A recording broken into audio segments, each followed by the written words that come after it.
Hey gang, Voltie here, back with another hyper budget deck. If you don't know the rules for this, these are going to be decks for the Australian 7-point Highlander format, with the cheapest printing for every card in total coming to under 75 USD. At the same time, understanding that these budget decks are weaker on average, obviously, I've tried to make each of these decks have a cohesive game plan and to be as optimized as possible within these restrictions. Hopefully these decks can be built out of cards that you have in your collection so that you can lend them out to decks for weeklies or even medium-sized events. Today's deck is mono black. It is essentially an aggro deck. There are a couple of zombie synergies, but for the most part you're going to be playing efficient threats, playing discard spells, playing removal spells, and hoping to close the game out as soon as you can. For 1-drops, we have quite a lot, as you can see here. It's 14, so we have Bloodsoaked Champion, which is a Savannah Lions that can attack, and you can regrowth it, or reanimate it, as long as you do some damage. We have Carrion Feeder. This is part of the Zombies package.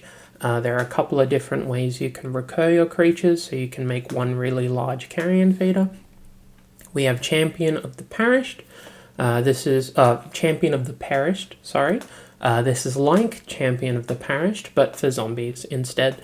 So it's a very efficient threat. If you play it and then follow it up with 2 1-drop zombies, you can attack for 3. We have Cult Conscript. This is very similar to Bloodsoaked Champion. Its requirement is that a non-skeleton creature dies under your control. For the most part, all of the creatures are zombies. However, there are some skeletons, so keep that in mind. But otherwise, it's a 1-mana 2/1. Notably as well, Cult Conscript can block. It does come into play tapped, but the fact that it can block where a lot of the other creatures in the deck can't block is something to keep in mind. We have Deathrite Shaman as one of our points. This card is completely broken, and even though we don't have access to green mana in order to exile creatures, the fact that it domes for 2 and makes us mana, your opponent is going to be putting lands into their graveyard. This card is definitely going to be one of the more powerful things that you can be doing on turn 1. We have Diagraph Ghoul. This card is really medium, but at the same time you do want a critical mass of 1-drops, and I believe it was the last 1-drop to be added into the deck. The fact that it's a zombie matters, the fact that it has 2 toughness matters, the fact that it can block matters, and the fact that it enters the battlefield tapped usually doesn't matter. We have Dread Wanderer. This is another recursive threat. It can also block, but it enters the battlefield tapped, and the requirement to regrowth it to reanimate it is to be relatively hellbent. You can only have 1 or fewer cards in hand. However, as a 1-mana 2/1 zombie, it's going to do the job often enough. We have Dungeon Crawler. You'll see a theme. A lot of the 1-drops are 1-mana 2/1s that enter the battlefield tapped or can't block. And this creature reanimates or regrowths when you complete a dungeon.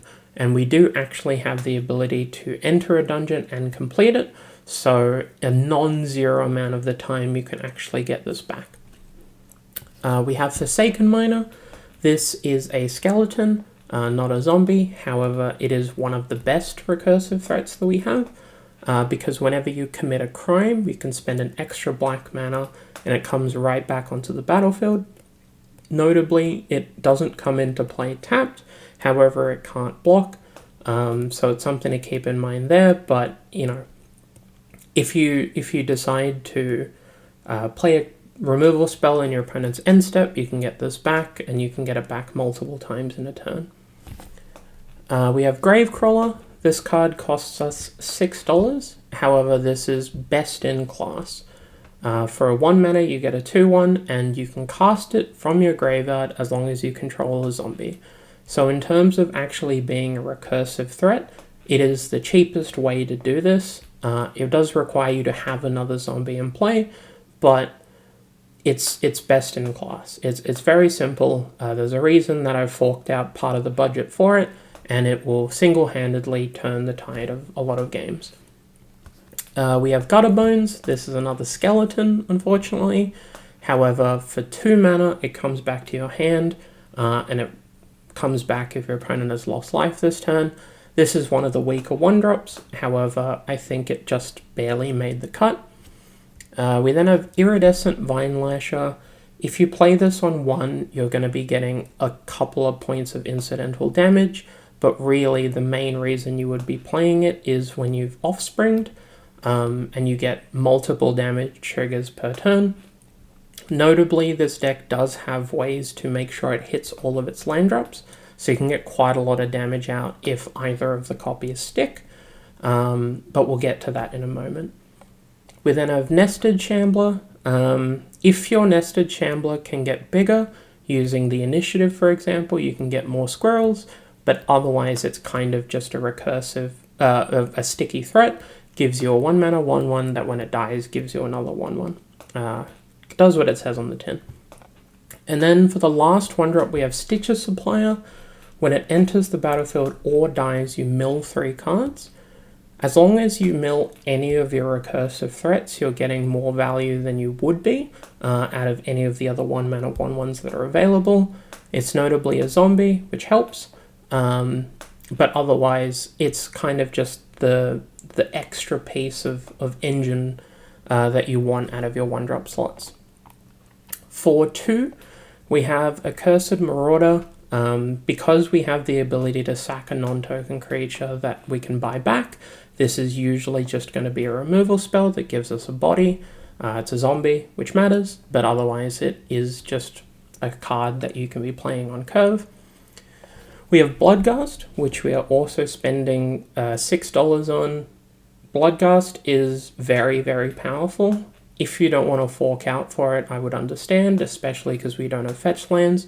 But because of a couple of different ways we have to sacrifice creatures for value, the fact that Bloodghast comes back for free is a huge deal. The fact that it has haste, if you've been chipping away your opponent and get them to 10, is not something you should be ignoring either. We have Emperor of Bones. I believe this is the last skeleton we have. This card is playable in non-budget decks. So the fact that it's $1.50 is a reason that it's here. It does a lot. It interacts with the opponent's graveyard. It lets you reanimate something really big, and it's a 2 mana 2/2 that can turn into a 4/4.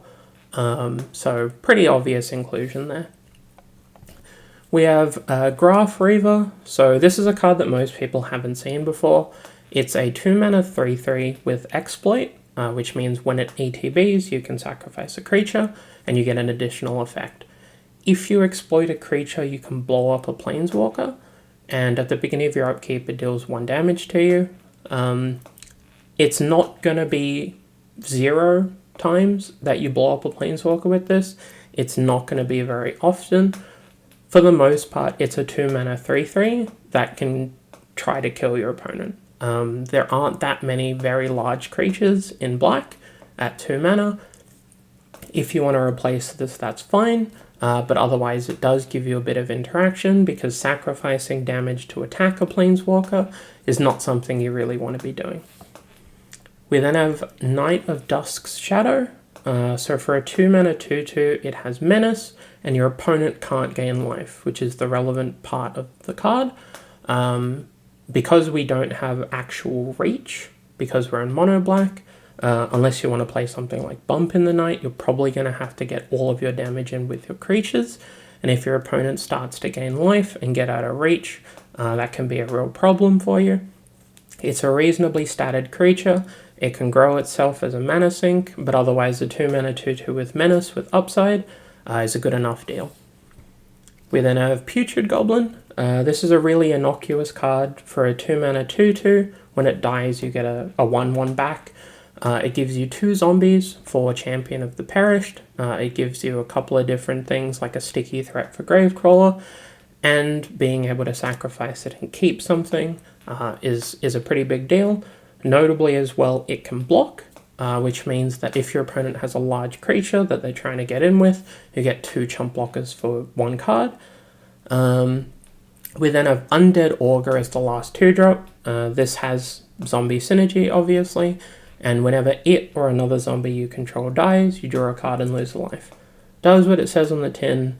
Easily the best 2-drop that isn't Bloodghast, I would say, just because of how much synergy it has and how often you're going to be cracking in with your creatures and sacrificing 1 or 2 of them inside a combat. But otherwise, very, very good best-in-class zombie synergy card. For 3, we have Boggart Trawler. This is going to be a land more often than not. However, the fact that it exiles a graveyard and gives you a 3-mana 3/1 if you've already got your land situation sorted is nice upside. There were a couple of different cards you could play as modal lands. Agadeem's Awakening, for example, is viable. But otherwise, Boggart Trawler is a perfectly serviceable card, and the fact that it has 1 toughness does matter, which we will get into. We then have Graveyard Trespasser. This card doesn't see enough play, in my opinion. For a 3-mana 3/3, you get incidental graveyard interaction, and you get a really sticky threat. If your opponent tries to bolt this, they have to discard a card, and you're getting a 2-for-1. If your opponent tries to block with it, that's fine. They can actually trade with it that way, but if they try to block with it, it means you're eating 2 cards out of their graveyard, you're doing either 1 or 2 damage to them, and you're gaining a little bit of life, and then it can flip, obviously, and turn into a much larger card. If it flips and turns into a 4/4, you're eating 2 cards on attack, which is just a huge deal. For 4-drops, we have Passageway Seer and Ravenloft Adventurer, which I'll group together. Both of these introduce the initiative, which is something that's very good when you're playing an aggressive deck, and you have the ability to get it back if your opponent manages to attack you. Ravenloft Adventurer is the better of the 2, however, Vicious Battle Rager I think is worse than Passageway Seer. However, if you wanted to play Vicious Battle Rager over Seer, or in addition, that would be perfectly reasonable. We then have Rankle.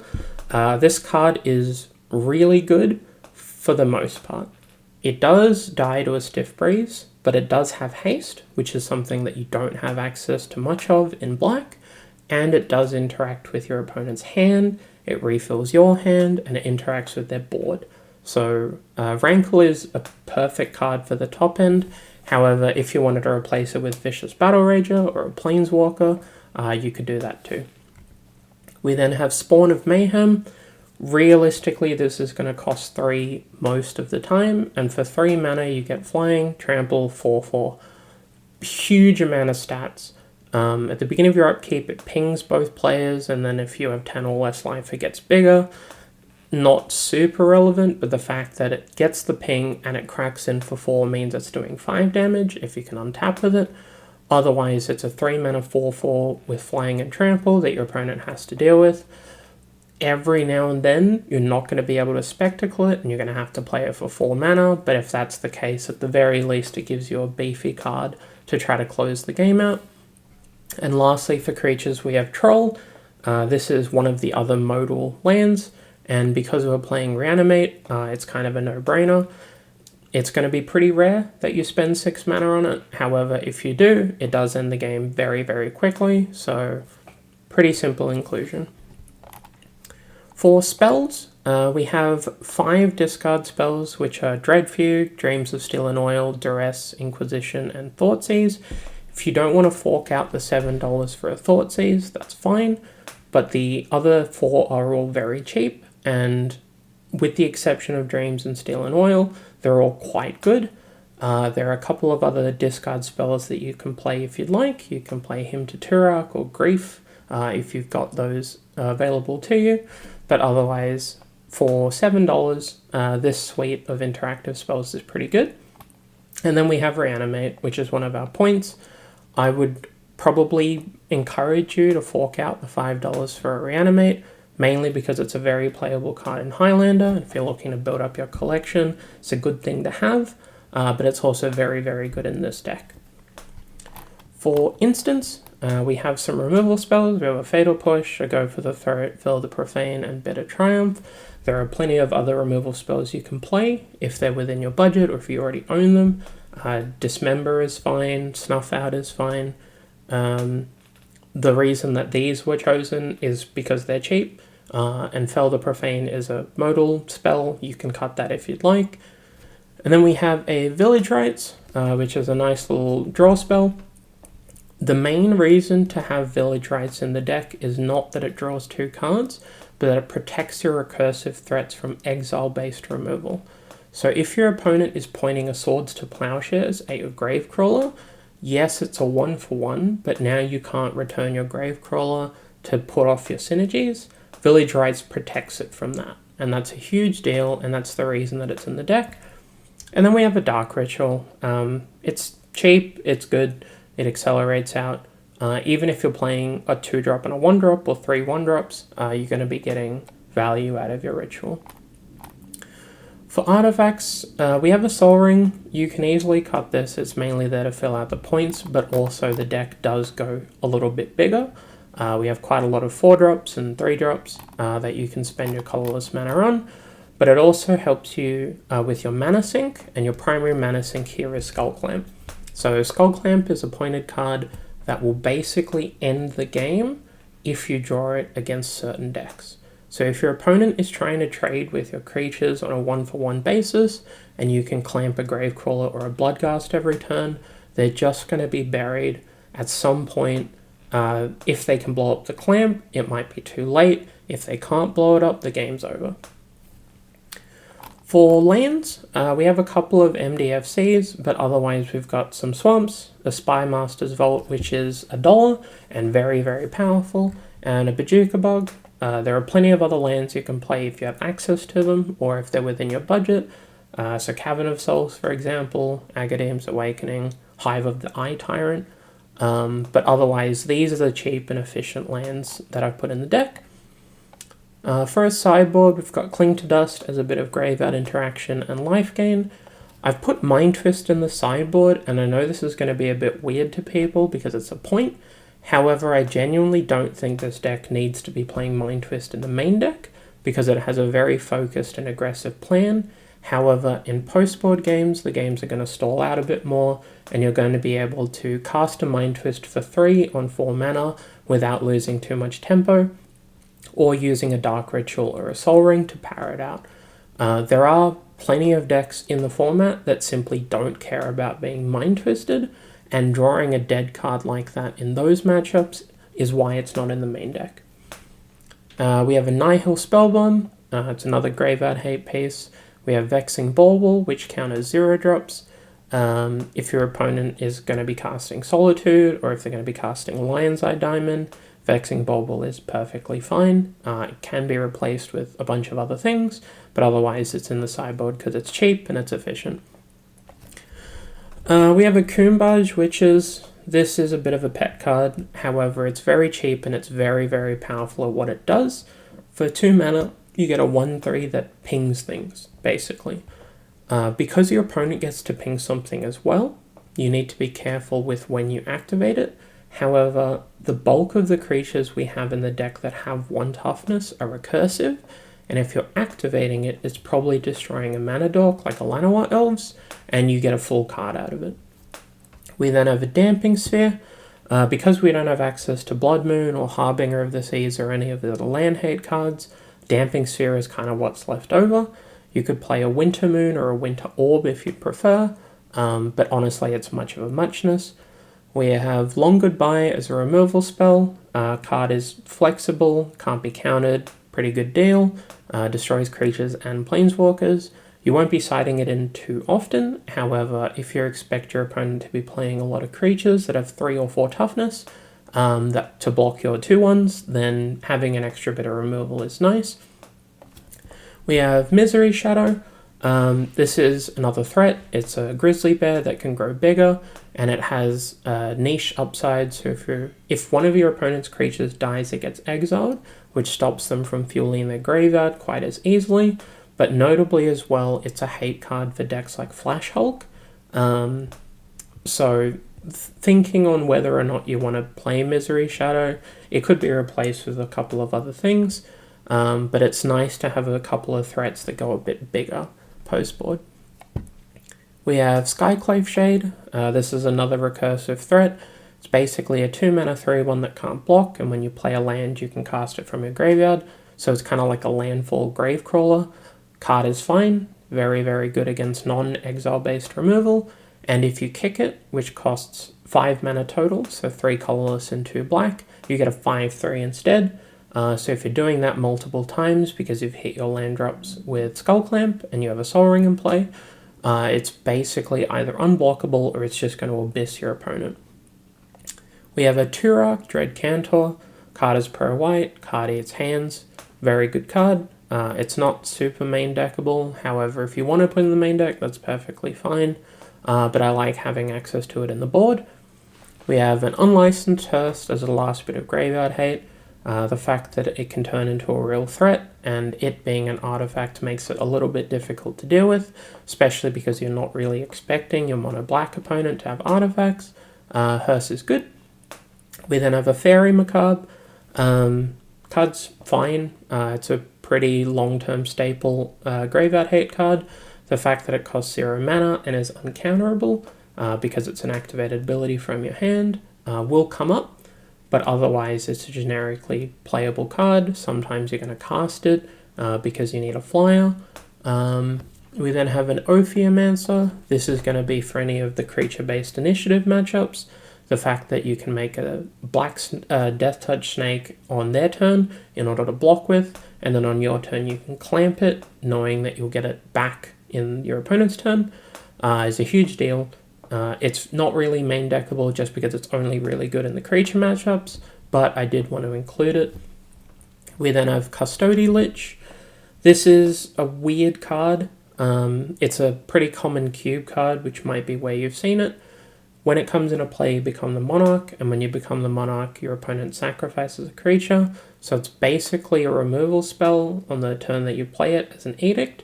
But notably, if you're trading the monarchy and the initiative back and forth, because your opponent has evasive creatures and you have recursive creatures, you can slowly eat away at their board every time you become the monarch, which will discourage them from attacking you. We then have Gary, Grey Merchant of Asphodel. If you need to blow up your opponent, or if you need to race them and you expect that your creatures will stick, you can maybe board in Gary. Realistically, it's probably not an optimal choice for the sideboard, but within the budget constraints, it's one of the few ways that Mono Black has to generate reach, and the amount of reach that it generates is really big. Like it regularly will do 6 damage, sometimes it'll do more, if the board stalls out, for example, and the fact that it just can blow people up out of nowhere is a reasonable reason, I guess, for you to board it in. But otherwise, that's hyper budget Mono Black. There are a bunch of budget omissions, obviously, and if you have cards that would fit into the archetype that you want to add, try to keep the curve relatively the same, but otherwise the deck itself should be reasonably functional, and a link will be posted in the description below. This video was brought to you with the help and support of my lovely patrons and donors, who you can see up here. If you would like to support me and my content, please do consider joining the Patreon. There's a link for it below. If you're watching this on YouTube, please consider subscribing. It doesn't cost you anything. You'll be notified of upcoming videos, and it really does help the channel out a ton. But otherwise, that's it from me, and I'll catch you next time.